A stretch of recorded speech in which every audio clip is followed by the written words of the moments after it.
মেটালার্জির আর একটা ধাতুর সঙ্গেই আমাদের পরিচয় করা বাকি আছে, সেটা হচ্ছে জিঙ্ক। জিঙ্ককে যে চিহ্নের মাধ্যমে প্রকাশ করা হয় Zn এবং এর পারমাণবিক সংখ্যা হচ্ছে 30। প্রকৃতিতে জিঙ্ককে মুক্ত অবস্থায় পাওয়া যায় না। বিভিন্ন যৌগের মধ্যে জিঙ্ক অবস্থান করে, যেরকম সালফাইড রূপে, কার্বনেট রূপে, অথবা অক্সাইড জাতীয় বিভিন্ন যৌগের মধ্যে এবং সিলিকেট জাতীয় যৌগের মধ্যে জিঙ্ক থাকে। কিছু উল্লেখযোগ্য আকরিকের নাম নিচে দেওয়া রয়েছে। তার মধ্যে জিঙ্কের প্রধান আকরিক হলো জিঙ্ক ব্লেন্ড এবং ক্যালামাইন। জিঙ্ক ব্লেন্ডের সংকেত হচ্ছে Zns, অর্থাৎ এটা একটি সালফাইড জাতীয় আকরিক, আর ক্যালামাইনের সংকেত হচ্ছে ZnCO3, যেটা একটা কার্বনেট জাতীয় আকরিক। এই দুটো আকরিকের মধ্যে প্রধানত জিঙ্ক ব্লেন্ড থেকেই জিঙ্ক ধাতুর নিষ্কাশন করা হয়, এবং আজকেও আমরা জিঙ্ক ব্লেন্ড থেকেই কী করে জিঙ্ক ধাতু নিষ্কাশন করা হচ্ছে সেই ধাপগুলো দেখব। মোটামুটি 4টে পর্যায়ে জিঙ্ক ব্লেন্ড থেকে জিঙ্ক ধাতুকে নিষ্কাশন করা হয়। 1 2 3 4 করে স্টেপগুলো দেওয়া আছে, দেখো। ফার্স্ট হচ্ছে আকরিকের গাড়িকরণ। সেকেন্ড হলো যে গাড়িকৃত আকরিকটা পাওয়া যাচ্ছে তাকে নিয়ে তাপজারণ সম্পন্ন করা হয়। থার্ড স্টেপ হলো তাপজারিত আকরিকের বিজারণ। বিজারণ জেনারেল ডিসকাশনের সময় হয়েছিল। বিভিন্ন ধরনের বিজারণ আমরা পড়েছিলাম, যেরকম কার্বন বিজারণ, শত বিজারণ। তো জিঙ্কের বেলাতে কার্বন বিজারণ পদ্ধতিতেই মূলত ধাপটা সম্পন্ন করা হয়। আর ফোর্থ স্টেপ হলো জিঙ্কের বিশোধন, মানে যে অশুদ্ধিগুলো আলটিমেটলি পড়ে থাকে সেগুলো বার করে পরিশোধন করার জন্য জিঙ্ককে বিশোধন করা হয়।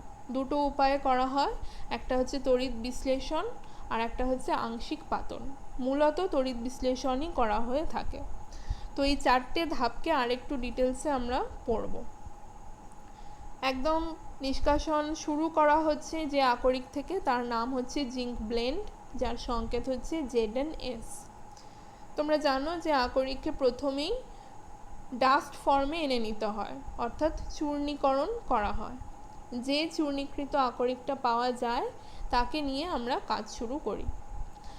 তো প্রথম ধাপ শুরু হচ্ছে গাড়িকরণ। গাড়িকরণে বিভিন্ন পদ্ধতি তোমরা জানো, যেরকম অয়েল ফ্লোটেশন মেথড বা তৈলভাসন পদ্ধতি, যেটা মূলত সালফাইড জাতীয় আকরিকের ক্ষেত্রে করা হয়ে থাকে। এছাড়াও চৌম্বক ক্ষেত্র দ্বারা করা হয় পৃথক। তো যেহেতু আমরা এখানে জিঙ্ক ব্লেন্ড নিয়ে কাজ করছি, Zns, যেটা একটা সালফাইড জাতীয় আকরিক, সেই কারণে আমরা এখানে গাড়িকরণের জন্য তৈলভাসন পদ্ধতির সাহায্য নেব। জিঙ্ক ব্লেন্ডের সঙ্গে কিন্তু কিছু অশুদ্ধি মিশে থাকে। তাদের মধ্যে 1 নম্বর হচ্ছে গ্যালেনা, যার সংকেত PbS। সেকেন্ড হলো ক্যাডমিয়াম সালফাইড, CdS। এই দুটো জিনিস ছাড়াও বালি, মাটি, কাদা এইগুলো অপদ্রব্য হিসেবে উপস্থিত থাকে। তো জিঙ্ক ব্লেন্ডকে আমরা প্রথমে ডাস্ট ফর্মে এনে নিয়েছি। সেই চূর্ণগুলোকে তৈলভাসন পদ্ধতিতে আমরা প্রসেস করব। তার জন্য কি করব, সেই চূর্ণ আকরিক যেগুলো, সেগুলোকে একটা বড় ট্যাঙ্কের জলে মিশিয়ে সেই জলে পাইন তেল, সোডিয়াম জ্যান্থেট এবং সামান্য অ্যাসিড মেশানো হয়। মেশানোর পরে একটা সছিদ্র নল দিয়ে প্রবল বেগে বায়ুপ্রবাহ চালনা করে মিশ্রণকে আলোড়িত করা হয়। এই আলোড়নের ফলে তেল আর জলে প্রচুর ফেনা উৎপন্ন হয়। প্রথম যে ফেনাটা উৎপন্ন হয় এক্ষেত্রে প্রথমেই গ্যালেনা ভেসে ওঠে। সেই ফেনাটাকে আমরা পুরো বার করে দেবো, তাহলে গ্যালেনার অনেকটা পোর্শনই কিন্তু অপসারণ হয়ে গেল। পুনরায়, মানে সেকেন্ড টাইম, পাইন তেল এবং অ্যাসিড পুনরায় যোগ করা হয় এবং বায়ুপ্রবাহ আবার চালনা করে মিশ্রণকে যদি আলোড়িত করা হয় তাহলে আবার ফেনা উৎপন্ন হয়। দ্বিতীয়বারে যে ফেনাটা উৎপন্ন হচ্ছে তার সঙ্গে জিঙ্ক সালফাইডের কণাগুলো আটকে ওপরে ভেসে ওঠে। আর বালি মাটি এগুলো যেগুলো ছিল সেগুলো ভিজে হয়ে ভারী হয়ে নিচে থিতিয়ে পড়ে। যদি ওই ফেনাটাকে সংগ্রহ করে শুষ্ক করা হয় তাহলে আমরা পেয়ে যাচ্ছি গাড়িকৃত আকরিক। এই যে গাড়িকৃত আকরিক পাওয়া গেল, একে নিয়ে আমরা সেকেন্ড স্টেপে যাব, যার নাম হচ্ছে তাপজারণ। যেহেতু আমরা এখানে একটা সালফাইড জাতীয় আকরিক নিয়ে কাজ করছি, তোমরা জানো যে সালফাইড জাতীয় আকরিকের ক্ষেত্রে কিন্তু বশীকরণ করা যায় না, তাপজারণ করতে হয়। তো সেই কারণে আমরা এখানে তাপজারণ প্রসেস স্টার্ট করব। যে গাড়িকৃত শুষ্ক আকরিক পাওয়া গেল তাকে একটা বহু কক্ষ বিশিষ্ট চুল্লির মধ্যে ট্রান্সফার করা হয়। বহু কক্ষ বিশিষ্ট চুল্লি ছবিতে দেখতে পাচ্ছ, এর নাম হচ্ছে হেরেসেপ চুল্লি। এর মধ্যে নিয়ে জিঙ্কের যা গলনাঙ্ক তার চেয়ে কম উষ্ণতায়, at around 850 to 900 degree centigrade উষ্ণতায় উত্তপ্ত বায়ুপ্রবাহ দ্বারা জিনিসটাকে উত্তপ্ত করে অক্সাইডে পরিণত করতে হয়। পাশে ইকুয়েশন রয়েছে দেখো, জিঙ্ক সালফাইডকে উত্তপ্ত করে জিঙ্ক অক্সাইডে পরিণত করা হচ্ছে। এই স্টেপে একটা সতর্কতা মেনটেন করতে হয়, সেটা হচ্ছে তাপজারণের সময় উষ্ণতা এবং বায়ুপ্রবাহ এমনভাবে নিয়ন্ত্রিত করতে হয় যাতে জিঙ্ক সালফাইড পুরোপুরি জিঙ্ক অক্সাইডে পরিণত হয়, কোনো অংশ যেন জিঙ্ক সালফেটে পরিণত না হয় সেটা খেয়াল রাখতে হয়। কারণ যদি জিঙ্ক সালফেট উৎপন্ন হয় তাহলে থার্ড স্টেপে যখন কার্বন বিজারণ ঘটানো হবে তখন সেই জিঙ্ক সালফেট বিজারিত হয়ে আবার জিঙ্ক সালফাইডে পরিণত হয়ে যাবে, তাহলে আমাদের কাজ কিছু এগোবে না। জিঙ্ক সালফাইড থেকে জিঙ্ক সালফেট হচ্ছে, আবার জিঙ্ক সালফেট থেকে জিঙ্ক সালফাইডে ব্যাক করে আসবে, কাজেই আমাদের প্রসেস কিছু এগোবে না। সেই কারণে উষ্ণতা এবং বায়ুপ্রবাহ এমন নিয়ন্ত্রণ করতে হয় যাতে জিঙ্ক সালফাইড পুরোপুরি জিঙ্ক অক্সাইডে কনভার্ট হয়। এই যে জিঙ্ক অক্সাইড উৎপন্ন হচ্ছে তাপজারিত আকরিক হিসেবে, একে নিয়ে আমরা থার্ড স্টেপে যাব, যার নাম হচ্ছে কার্বন বিজারণ। কার্বন বিজারণে কি করা হয় দেখো, যে জিঙ্ক অক্সাইডটা উৎপন্ন হলো তার ওজনের 1/5 ওজন বিশিষ্ট কোক গুঁড়ো ভালো করে মেশাতে হয়। মিশিয়ে ফায়ার ক্লে দ্বারা নির্মিত ছোট ছোট রেটর্টের মধ্যে ভর্তি করা হয়। রেটর্ট সম্পর্কে বলি, রেটর্টের একটা আলাদা ছবি তোমাদের দেখাই।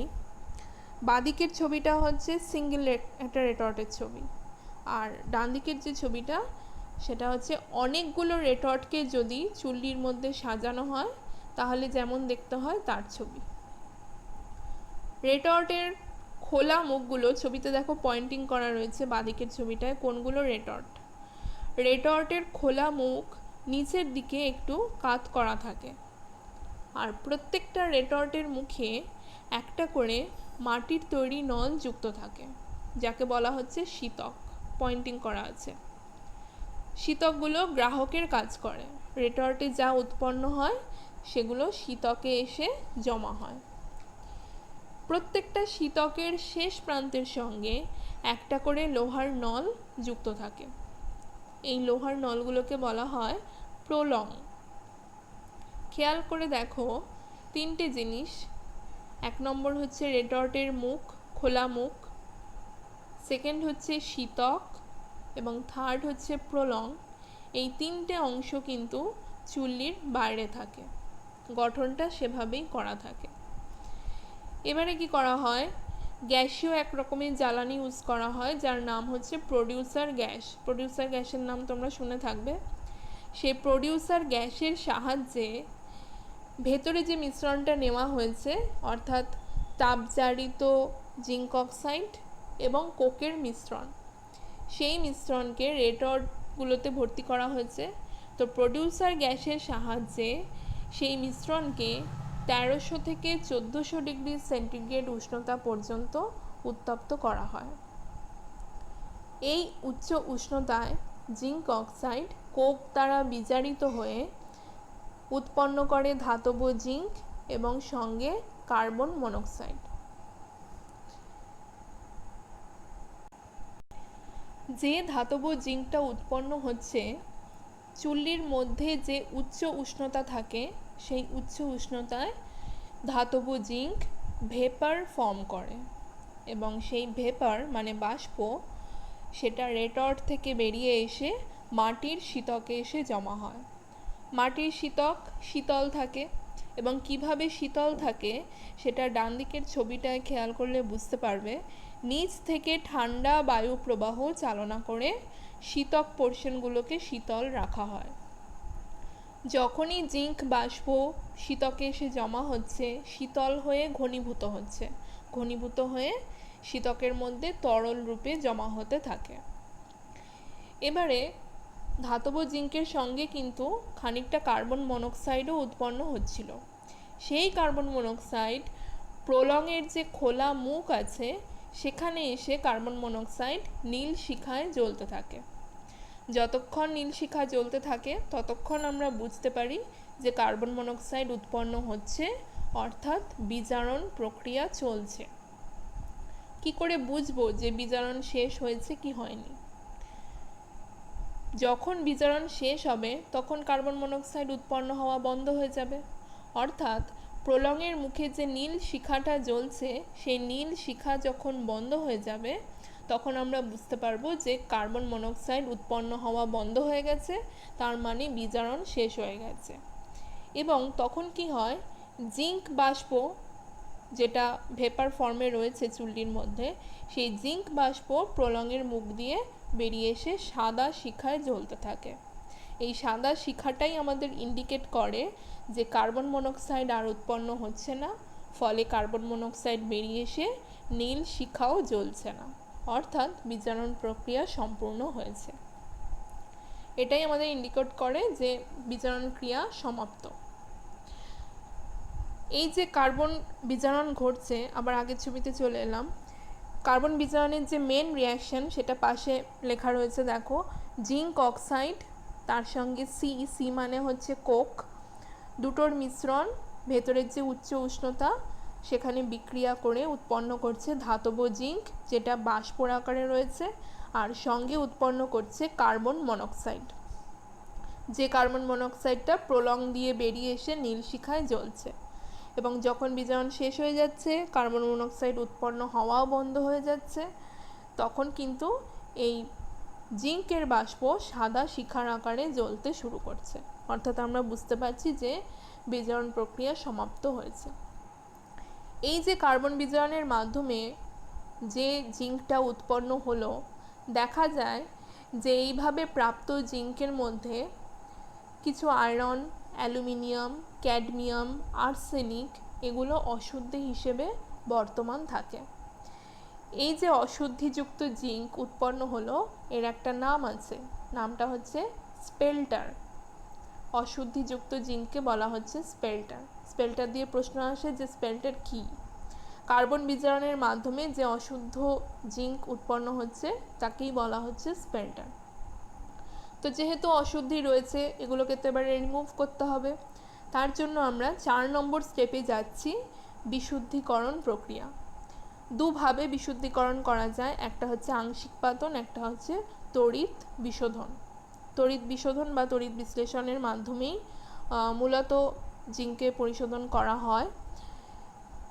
তড়িৎ বিশ্লেষণ কিভাবে করা হয়, যে স্পেল্টার জিঙ্কটা আমরা পেলাম মানে অশুদ্ধি জিঙ্ক, তার দণ্ডকে অ্যানোড হিসেবে ব্যবহার করব এবং ক্যাথোড হিসেবে থাকবে অ্যালুমিনিয়াম পাত। তড়িৎ বিশ্লেষ্য হিসেবে থাকবে জিঙ্কেরই একটা লবণ জিঙ্ক সালফেট এবং সামান্য লঘু H2SO4 এর দ্রবণ। তাহলে অ্যানোড হচ্ছে স্পেল্টার বা অশুদ্ধ জিঙ্ক, ক্যাথোড হিসেবে থাকছে অ্যালুমিনিয়াম পাত এবং তড়িৎ বিশ্লেষ্য হিসেবে থাকছে ZnSO4 প্লাস H2SO4। তাহলে যে জিনিসটা ঘটছে, যেভাবে আয়ন ফর্ম করছে দেখো, তড়িৎ বিশ্লেষ্য হচ্ছে ZnSO4 ভেঙে গিয়ে দুটো আয়ন তৈরি করছে, একটা Zn2 প্লাস একটা SO4 2 মাইনাস। অ্যানোডে যে স্পেল্টারটা ইউজ হয়েছে সেই স্পেল্টার থেকে জিঙ্ক ইলেকট্রন ত্যাগ করে Zn2 প্লাস আয়ন রূপে দ্রবণে আসে। তাহলে অ্যানোড থেকেও Zn2+ আয়ন উৎপন্ন হচ্ছে, অন্যদিকে তড়িৎ বিশ্লেষ্য ভেঙেও কিন্তু Zn2+ আয়ন উৎপন্ন হয়েছে। এই Zn2+ আয়নগুলো ক্যাথোডে যায়, গিয়ে সেখান থেকে ইলেকট্রন গ্রহণ করে এবং ধাতব জিঙ্কের আকারে অ্যালুমিনিয়াম পাতের গায়ে জমা হয়। তাহলে একদিকে অ্যানোডের ক্ষয় হয়, অশুদ্ধ জিঙ্ক থেকে Zn2+ আয়ন দ্রবণে আসে, অন্যদিকে সেই Zn2+ আয়নগুলো ইলেকট্রন গ্রহণ করে ক্যাথোডের গায়ে গিয়ে জমা হয়। তাহলে এইভাবে আমরা অশুদ্ধ জিঙ্ক থেকে বিশুদ্ধ জিঙ্ক পেয়ে যাচ্ছি অ্যালুমিনিয়াম ক্যাথোডে।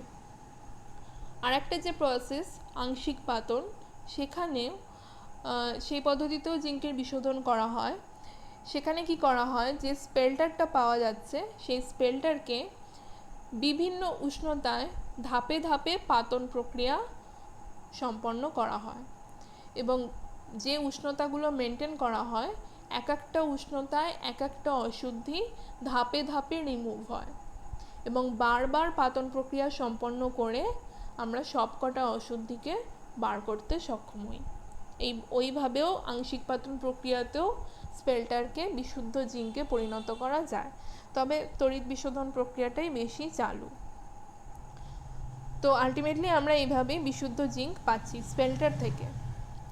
একদম প্রথম থেকে যদি তাহলে একটা ফ্লোচার্টের মাধ্যমে দেখানো যায় পুরো জিঙ্ক নিষ্কাশনের প্রসেস, তাহলে একদম শুরু থেকে জিঙ্ক ব্লেন্ড নিয়ে আমরা কাজ শুরু করেছিলাম ZnS। সেখান থেকে আকরিককে প্রথমে চূর্ণীকরণ করা হয়েছিল, ডাস্ট ফর্মে আনা হয়েছিল। সেই ডাস্ট জিঙ্ক ব্লেন্ডকে নিয়ে আমরা গাঢ়ীকরণ করেছিলাম। কোন পদ্ধতিতে করেছিলাম? অয়েল ফ্লোটেশন মেথড বা তৈল ভাসন পদ্ধতি। প্রথম যে ফেনাটা উৎপন্ন হয়েছিল সেখানে গ্যালেনাকে রিমুভ করা হয়েছিল। দ্বিতীয়বারের ফেনাটাকে আমরা শুষ্ক করে গাঢ় করেছিলাম। সেই গাঢ়ীকৃত আকরিক যেটা পাওয়া গেছিল তাকে নিয়ে আমরা করেছি তাপজারণ।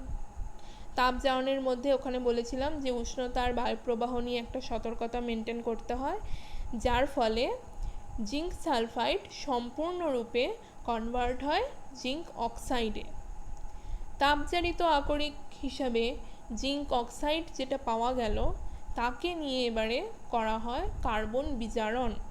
তার সঙ্গে 1/5 কোক চূর্ণ মেশাতে হয় এবং 1300 থেকে 1400 ডিগ্রি সেন্টিগ্রেড তাপমাত্রায় উচ্চ উষ্ণতায় রেটর্টের মধ্যে নিয়ে আমরা উৎপন্ন করছি জিঙ্ক। যে জিঙ্কটা উৎপন্ন হচ্ছে এইভাবে, তার মধ্যে বিভিন্ন অশুদ্ধি মিশে থাকে যাকে আমরা বলছি স্পেল্টার, এবং সেই কারণেই অশুদ্ধিগুলোকে রিমুভ করার প্রয়োজন হয়, যার জন্য আমরা বিশুদ্ধিকরণ স্টেপ করি। দুটো উপায়ে করি, একটা হচ্ছে আংশিক পাতন, একটা হচ্ছে তড়িৎ বিশোধন। তড়িৎ বিশোধনটাই বেশি পপুলার।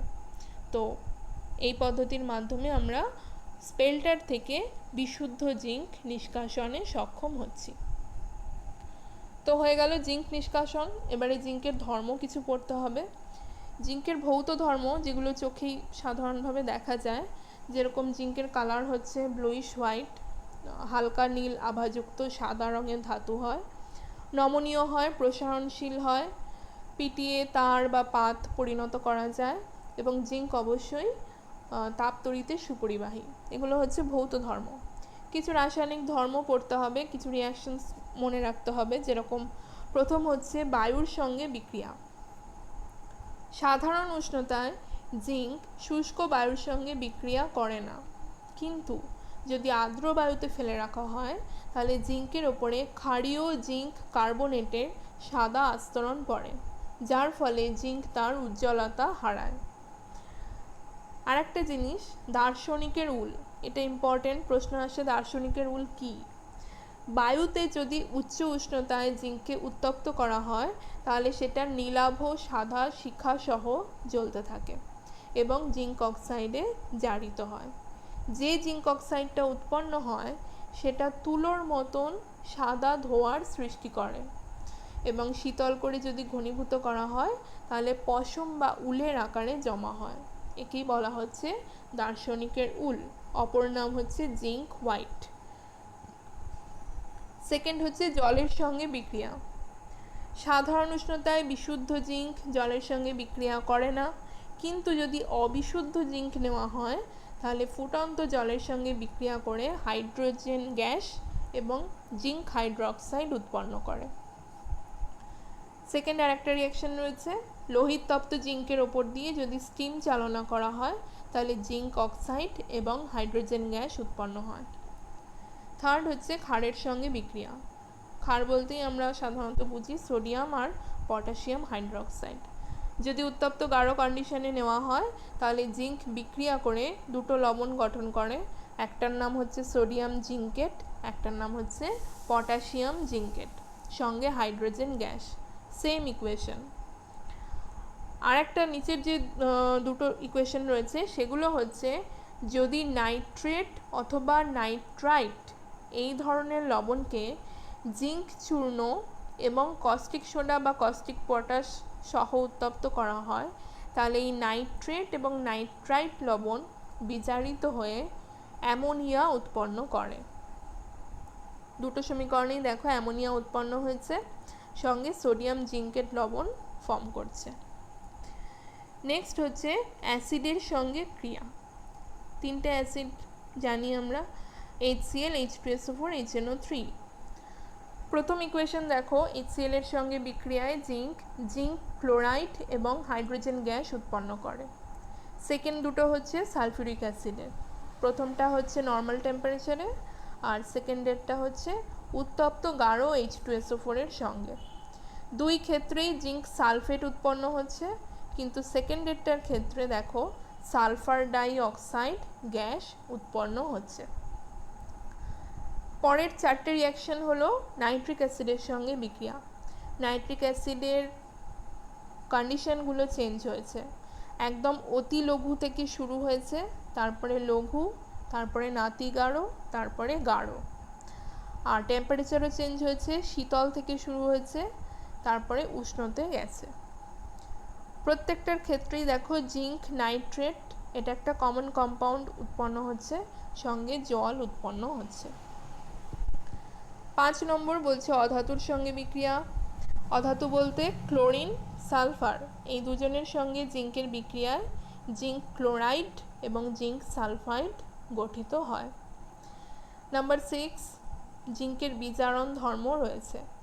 যদি লঘু H2SO4 যুক্ত ফেরিক সালফেট দ্রবণে জিঙ্ক চূর্ণ যোগ করা হয় তাহলে ফেরিক সালফেট বিজারিত হয়ে ফেরাস সালফেট গঠন করে।